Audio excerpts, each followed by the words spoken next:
একজন স্ত্রী রাখার, আর আপনি যদি সত্যি সামর্থ্য টাকা সত্ত্বে 4টা বিবাহ না করেন, আল্লাহর কাঠগড়ায় জবাব দিতে হবে। এটা আল্লাহর কোরআনের কথা।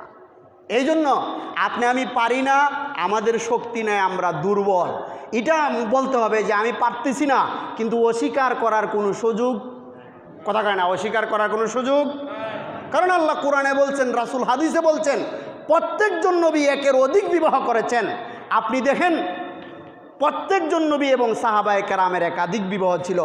আপনি যেই জায়গায় আমাদের দেশে বড় বড় বুজুর্গ আলেমরা একের অধিক বিবাহ করেছেন, ওই জায়গায় মামুনুল হক সাহেব দ্বিতীয় বিবাহ করেছেন, এটা কি তার অপরাধ না? এটা বৈধ কাজ, কথা কয় না। আল্লাহর হুকুম নবীর তরিকা অনুযায়ী শরীয়ত সম্মতভাবে বৈধ কাজ। এই জায়গায় যারা তার উপর জুলুম করেছে তারা অবশ্যই জালেম, কথা বলেন ঠিক কিনা? এটা আমার কথা নয়, আজকে রাষ্ট্রের আইন প্রমাণ করেছে।